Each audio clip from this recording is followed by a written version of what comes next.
Japan के लोग बाकी देशों में रहने वाले लोगों से ज़्यादा जीते हैं क्योंकि वो काफ़ी मेहनती, खुश और तंदुरुस्त होते हैं। लेकिन इसके साथ ही एक और चीज़ है जो उन्हें लंबी उम्र तक जीने के लिए फोर्स करती है, और वो होता है उनका इकिगाई। इकिगाई का मतलब होता है हमेशा बिजी रहने से मिलने वाली खुशी। जब हम अपनी लाइफ का मोटिव इकिगाई ढूंढ लेते हैं तो हम खुद ब खुद अपनी लाइफ से प्यार करने लगते हैं। तो चलिए जानते हैं इकिगाई बुक के 10 रूल्स क्या क्या हैं। इस बुक की पूरी समरी मैं ऑलरेडी बना चुकी हूँ, मैं लिंक डिस्क्रिप्शन में डाल दूंगी, आप वहाँ से चेक कर सकते हैं। तो चलिए स्टार्ट करते हैं। First is always keep working, हमेशा काम करते रहें। इकिगाई का मतलब ही यही है, जो हमेशा काम करने से हमें खुशी मिलती है। इकिगाई का पहला रूल ही यही है, हमेशा काम करते रहें, ऑलवेज कीप वर्किंग। जापानीज लोग हमेशा काम करते रहते हैं, यहाँ तक कि वो कभी रिटायर भी नहीं होते। रिटायर ना होने से मतलब है कि वो जॉब के बाद भी अपनी पसंद का काम करना बंद नहीं करते। जो लोग अपनी पसंद का काम करना बंद कर देते हैं वो लोग अपनी लाइफ का मोटिव यानी कि लक्ष्य खो देते हैं। इसलिए जो चीज़ आपको पसंद है, जो चीज़ आपके लिए इम्पोर्टेंट है, उसे करना कभी बंद ना करें। बढ़ते हैं सेकंड की तरफ। सेकंड है डोंट हरी अप। एक कहावत है, धीमी गति से चलने पर आप दूर तक जा सकते हैं। धीमा चलने का मतलब ये भी नहीं है कि आप अपने कामों को टालने लगे। धीमे चलने का मतलब है केवल जल्दबाजी ना करें। जो भी काम हम कर रहे हैं उसमें अपनी पूरी एनर्जी लगाएं और साथ ही वो काम मजे के साथ करें। जल्दबाजी में हम सारे काम खराब ही करते हैं, इसलिए जल्दबाजी में कोई भी काम ना करें। नंबर 3 है 80%। चलिए जानते हैं 80% क्या है। ये रूल खाने के बारे में है, कभी भी भूख से ज्यादा ना खाएं। लंबी उम्र के लिए हमें कम खाने की जरूरत है, अपनी भूख का 80% ही हमें खाना चाहिए। इससे हमारा डाइजेस्टिव सिस्टम भी प्रॉपर रहेगा। अलग अलग तरह के फ्रूट्स, ग्रीन वेजिटेबल्स और साथ में ग्रीन टी ले, ये आपको फिट रहने में हेल्प करेंगी। ज्यादा खाना खाने से भी कई तरह की बीमारियां होती है, इसलिए 80% रूल को आप जरूर फॉलो करिए। बढ़ते हैं नंबर 4 की तरफ। Number 4 is family and friends. Ikigai book हमें खुश रहने के लिए फोर्स करती है, और सब जानते हैं हम अकेले तो खुश रह नहीं सकते। आपके पास कुछ ऐसे फ्रेंड्स होने चाहिए जिनके साथ आपको अच्छा लगे, आप उनके साथ अच्छा टाइम स्पेंड कर सके, जिनसे आप अपनी लाइफ के बारे में बात कर सके, आपने क्या झेला है, जिससे आप डिप्रेशन से भी दूर रहेंगे। अपनी फैमिली के साथ भी टाइम जरूर स्पेंड करिए, उनके साथ भी बैठिए, खुश रहिए, साथ ही अच्छी मेमोरीज अपनी लाइफ की बनाते चलिए। नंबर 5 की तरफ बढ़ते हैं। Improve your fitness. अब बात करते हैं फिट रहने की। लंबी उम्र के लिए फिट रहना तो बहुत ज़रूरी है। हमें अपनी फिटनेस पर ध्यान देने की बहुत ज़रूरत होती है, क्योंकि जितना हमारी बॉडी और हमारा माइंड फिट रहेगा उतना ज़्यादा काम करने में हमारा मन लगेगा,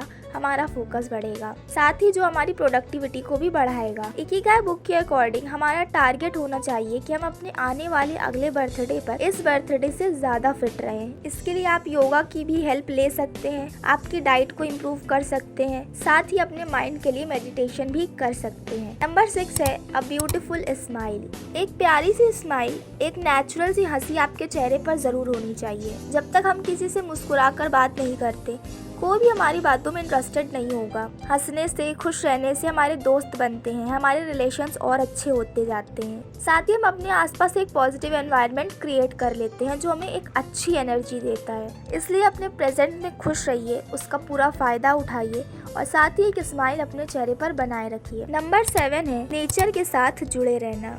अब हम बात करेंगे नेचर की।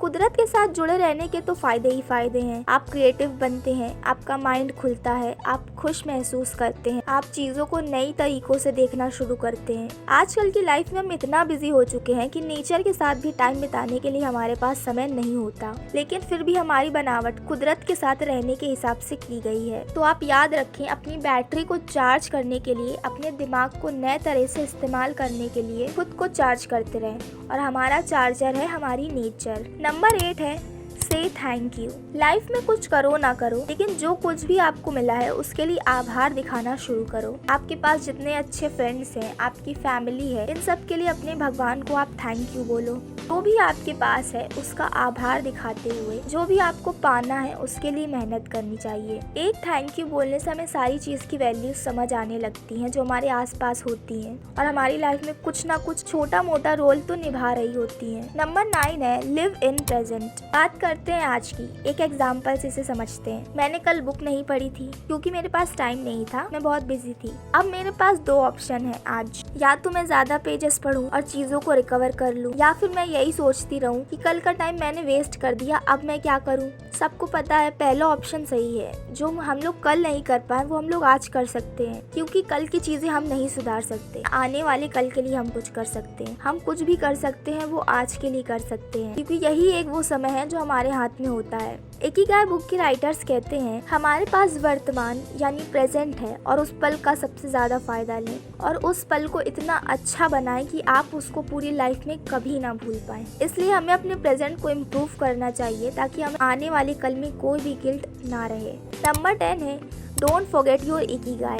इकिगाई क्या होता है ये हम पहले ही जान चुके हैं। सबसे पहले तो आपको ये जानने की जरूरत है कि आपको क्या पसंद है, ऐसी क्या चीज है जो आप में स्पेशल है और आप दूसरों को दे सकते हैं, वही आपका इकिगाई होगा। हो सकता है आपको बुक्स पढ़ना अच्छा लगता हो या फिर किसी और चीज में इंटरेस्ट हो, आप उसको दूसरों तक कैसे पहुंचा सकते हो, कैसे और ज्यादा उसमें खुद को अच्छा कर सकते हो, ये सीखने की आपको जरूरत है। उससे ही आप अपना इकिगाई बना सकते हैं, जिससे आपको एक खुशी और सेटिस्फैक्शन मिलेगा। तो यही थे हमारे 10 पॉइंट्स जो हमारी इकिगाई बुक में समझाए गए थे। हमें अपनी लाइफ में इसे जरूर इम्प्लीमेंट करना चाहिए ताकि कुछ ना कुछ तो अपनी लाइफ में इम्प्रूव करते चलें। और भी बुक्स रिलेटेड वीडियोस के लिए आप मेरे चैनल को सब्सक्राइब कर लीजिए। मिलते हैं नेक्स्ट वीडियो में। Thanks for watching.